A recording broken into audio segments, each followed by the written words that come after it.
exam is nothing but a kind of time blocking which wants to evaluate you in perfect manner. 20% का मतलब है उस पर आप ज़्यादा फोकस करो जो आपके लिए सही और एक्चुअली इम्पोर्टेंट है। आपने इमेजिनेशन डेवलपमेंट की बात की थी, तो वो क्या होता है और कैसे उसे कर सकते हैं? When you are so much confused, you are having a mix of all the brain waves as well as use all your senses.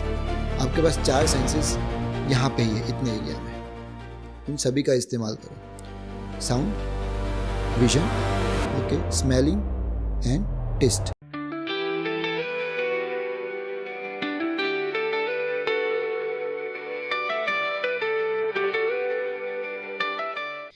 आपने इमेजिनेशन डेवलपमेंट की बात की थी, तो वो क्या होता है और कैसे उसे कर सकते हैं? इमेजिनेशन डेवलप करने का सबसे पहला और इजी तरीका मैं आपको समझाता हूँ। सिंपल तरीका है, आप किसी भी ऑब्जेक्ट को देखो, जैसे आप अगर मुझे देख रहे हो है ना राइट नाउ, तो उस ऑब्जेक्ट को देखो, आंखें बंद करो, ऑब्जर्व करके आंखें बंद करो और वही पिक्चर अपने इमेजिनेशन में क्रिएट करने का ट्राई करो। So small thing but so powerful thing. आपने मुझे देखा, आंखें बंद करी और उसी पिक्चर को उसी वाइविड कलरफुल नेचर में ऑब्जर्व करने का ट्राई करो। As well as use all your senses. आपके पास 4 सेंसेस यहाँ पे ही है इतने एरिया में, उन सभी का इस्तेमाल करो। Sound, vision, okay, smelling and taste, इन सभी का यूज़ करो और ऑटोमेटिकली इमेजिनेशन डेवलप होगी। अगर इमेजिनेशन डेवलप हुई रियल ऑब्जेक्ट के लिए और उसको आप अगर वर्चुअल ऑब्जेक्ट के लिए डेवलप कर पाओगे तो ऑटोमेटिकली वो वर्चुअल ऑब्जेक्ट आपकी रियलिटी में आ जाएंगे। बट वो पावरफुल इमेजिनेशन होना चाहिए with all the 5 senses including touch. तो तरीका बहुत सिंपल है, स्ट्रेट फॉरवर्ड है। आपको कोई पर्टिकुलर ऑब्जेक्ट लेना है, ऑब्जेक्ट को ऑब्जर्व करना है, ऑब्जर्व करने के बाद रख देना है, आंखें बंद करके उसको फिर से विजुलाइज करना है वही ऑब्जेक्ट को। ऐसा दिन में 5 बार अलग अलग टाइम जोन में करो। It will take your 2 to 3 minutes, but you will develop your imagination. और फिर कभी भी आप वाइविडनेस से कुछ भी चीज़ को इमेजिन कर सकते हो। Do you think effective time management can naturally pushes a person from hard work to smart work? Yes, definitely. Effective time management करने के लिए स्मार्ट वर्क करना पड़ेगा, तभी टाइम मैनेजमेंट होगा। तो इसके लिए जैसे 80-20 रूल हमने बात की थी, बिल्कुल वही आपको अप्लाई करना पड़ेगा। 20% का मतलब है उस पर आप ज़्यादा फोकस करो जो आपके लिए सही और एक्चुअली इम्पॉर्टेंट है, और 80% को अवॉइड करो, वो आपको 80% रिजल्ट देगा। और बाद में देखो चीज़ों को ऑप्टिमाइज करते जाओ।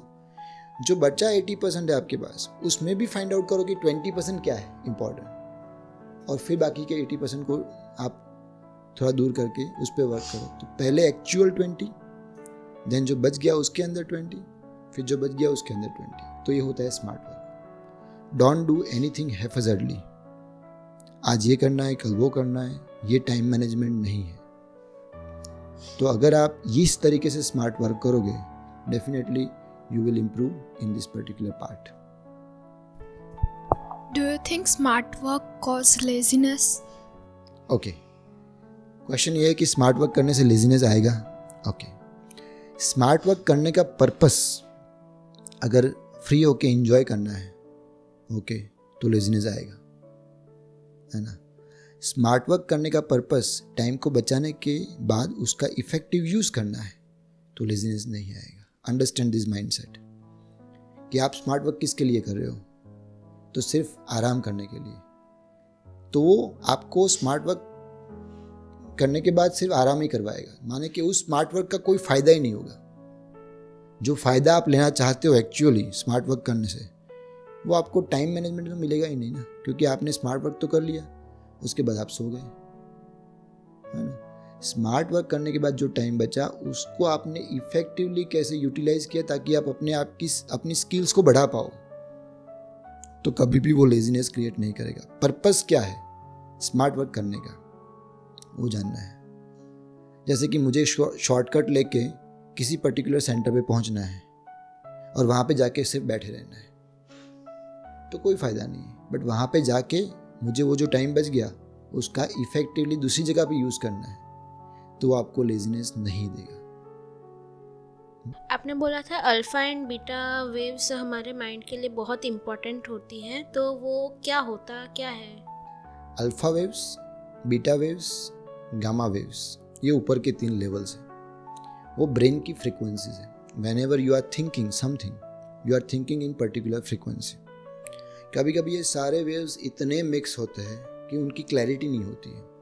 जैसे एक नीचे वेव जा रहा है, एक ऊपर जा रहा है, एक ऊपर जा रहा है, लेकिन ये सारे मिक्स हो जाते हैं। तो when you are so much confuse, you are having a mix of all the brain waves. Actually आपको ये याद रखना चाहिए, GBATD, GBATD। जी का मतलब होता है गामा वेव्स, बी का मतलब बीटा, ए का मतलब अल्फा, टी का मतलब थीटा, डी का मतलब डेल्टा। ये सारे वेव्स हैं।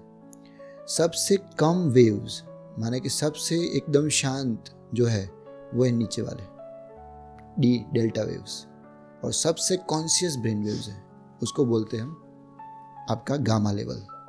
अगर आपका गामा लेवल बहुत ज़्यादा है तो आप कोई भी टास्क को फास्ट कर पाओगे।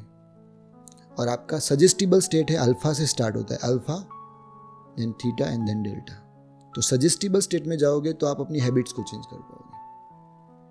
तो ऑटो सजेशन मोड में जाना है तो आपको अल्फा के नीचे जाना है, और हाई कॉन्शियसली वर्क करना है तो बीटा एंड आपको गामा पे वर्क करना है। अब कैसे कंट्रोल करोगे? एक तरीका है मेडिटेशन। मेडिटेशन से आप सारे ब्रेन वेव को कंट्रोल भी कर सकते हो और किसी पर्टिकुलर वेवलेंथ को बढ़ा भी सकते हो, है ना। तो कॉन्शियस एफर्ट लगाने पड़ेंगे। एंड मेडिटेशन के बहुत सारे तरीके हैं, है ना। बट सबसे पहले एक सिंपल सा तरीका बताऊँ। अगर आप कॉन्शियसली कोई चीज़ पे वर्क कर रहे हो परफेक्टली, तो आप किस लेवल पे काम कर रहे हो? गामा पे। सीधा सीधा तरीका, सिंपल सा अंडरस्टैंडिंग। बिल्कुल फोकस होके पूरे अंदर इन्वॉल्व होके काम कर रहे हो तो उसको गामा लेवल बोलते हैं। थोड़ा एक्टिवली काम कर रहे हो लेकिन बीच बीच में जैसे बातें करते, जैसे हम नॉर्मल बातें करते हैं, है ना, तो उसको बीटा बोलते हैं। जैसे आप स्लीपी मोड में हो, नींद आ रही है आपको, वो आपका अल्फा मोड है। क्या है? सजेस्टिबल स्टेट स्टार्ट हो गया। डीप स्लीप में जाओगे तो नीचे जाओगे, और डेल्टा तो बहुत ही एकदम शांत है, डीपर स्लीप, है ना। और वो स्टेट अचीव करने के लिए बहुत मेहनत लगती है, लेकिन डेफिनेटली अचीव कर पाते हैं लोग। इससे अचीवमेंट माने कि लेवल की नहीं, आपके जीवन में बहुत सारी चीज़ों की भी होती है। जितने भी हमारे माइथोलॉजिकल ग्रंथ हैं, हमारे भगवान जिनको हम बोलते हैं, जैसे शंकर भगवान, या तो श्री राम, या तो हनुमान जी, या तो कोई भी आप इवन भगवान की बात नहीं कर, हम देवी और देवता और साथ में दानव की भी बात कर रहे हैं। जैसे रावण, ये सब लोग ध्यान और तपस्या करते थे ताकि उनका ये लेवल, कॉन्शियसनेस लेवल, जितना बढ़ाना है तब बढ़ा सके, जितना कम करना है तब कम कर सके। और ये तरीका माइथोलॉजी से कैरी फॉरवर्ड है, बस हमें करना है अच्छे से। अगर इसको करोगे तो सफलता मिलेगी for sure, without any doubts.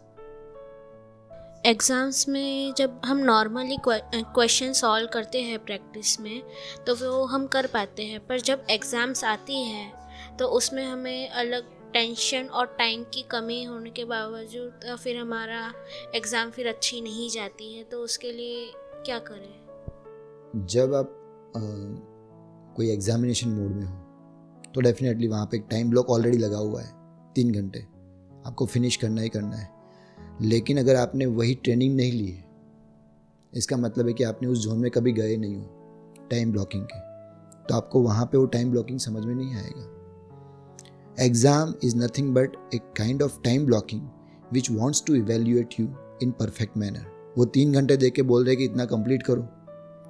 अब वो ट्रेनिंग आपने कभी ली है 3 घंटे, और वही इंटेंसिटी, वही पर्पस से कि मुझे 3 घंटे बैठ के उसी टाइम के अंदर उसी तरीके से एग्ज़ाम को अपीयर करना है जैसे मैं फाइनल के लिए जा रही हूँ। अगर वो इंटेंशन वही है तो आपको कभी भी डर नहीं लगेगा। डर का जन्म कहाँ से हुआ? क्योंकि आपने प्रैक्टिस नहीं की। डर हमेशा इम्परफेक्ट प्रैक्टिस से ही पैदा होता है।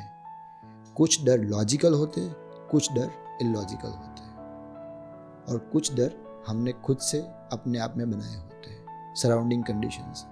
और कुछ डर ऐसे होते हैं कि जो हमें लोगों ने गिफ्ट में दिए, है ना। तो आपका डर जो एग्ज़ाम का है वो सिंपल है, आप उसको सिंपल ही लो। टाइम ब्लॉकिंग टेक्निक यूज़ करो, 3 घंटे लगाओ, एग्ज़ाम वही पर्पस से दो ताकि आपका रिजल्ट भी वही आएगा। भाव वही होना चाहिए एग्ज़ाम देते वक्त कि मैं फाइनल्स की एग्ज़ाम्स लिख रही हूँ। अगर वो भाव होगा तो जो वहाँ पे भी डर आएगा ना, और डर आएगा तो वही डर को आपने ओवरकम किया उसी 3 आवर्स में, और उसके बाद जब फाइनल्स में जाओगे तो डर नहीं रहेगा क्योंकि आपने ऑलरेडी ट्रेन हो चुके हो।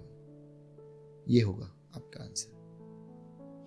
सो टाइम मैनेजमेंट के बारे में आज हमने जो यहाँ पे टेक्निक्स, जो बुक्स, जो पर्टिकुलर सिद्धांत या तो प्रिंसिपल्स की बात की, शायद आप सभी को बहुत अच्छे से समझ में आए होंगे और इसका इस्तेमाल आप अपने हर रोज़ के जीवन में ज़रूर कीजिएगा।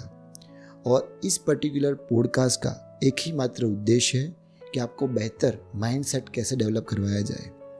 ये टॉपिक था टाइम मैनेजमेंट और बहुत सारे उसमें कनेक्टेड टॉपिक्स को भी यहाँ पे डिस्कस किया गया। इस पॉडकास्ट के माध्यम से हम ये बताना चाहते हैं कि लोगों में टाइम की अवेयरनेस कैसे आएगी, और उसके अलावा ऐसे बहुत सारे माइंडसेट के टॉपिक्स भी हम यहाँ पे डिस्कस करते हैं। डिस्क्रिप्शन में आपको प्रॉपर हर एक लिंक दिया गया है जिसका आप इस्तेमाल कीजिएगा और अपने जीवन को बेहतर बनाने का ट्राई कीजिएगा। इस पॉडकास्ट में हम जनरली 3 चीज़ों को लेके आते हैं। सबसे पहली चीज़, हम ऑडियंस से बात करते हैं, माने कि हमारे आसपास जो लोग हैं उनको लेके हम उनसे बातें करते हैं। दूसरा, ये पैरामीटर रखते हैं कि हम किसी गेस्ट को बुलाते हैं, कोई सक्सेसफुल जो हो चुका है या तो बहुत बड़ा फेलियर जिन्होंने अपने जीवन में देखा है उनको हम बुलाते हैं और उनसे उनके माइंडसेट को स्टडी करके आपके तक पहुंचाते हैं। और तीसरा, हम इस पर्टिकुलर चैनल में आपको मोटिवेशनल म्यूजिक्स प्रोवाइड करते हैं जो आपको अपलिफ्ट करेंगे अपनी डेली लाइफ को बैलेंस करने के लिए। I hope everything you understood is very perfectly clear and आप इसको हमेशा इसी तरीके से प्यार देते रहिएगा। इस चैनल को लाइक, शेयर और सब्सक्राइब करना मत भूलिएगा क्योंकि बहुत सारे ऐसे टॉपिक्स लेके हम आगे भी आपके साथ जुड़ेंगे। Thank you.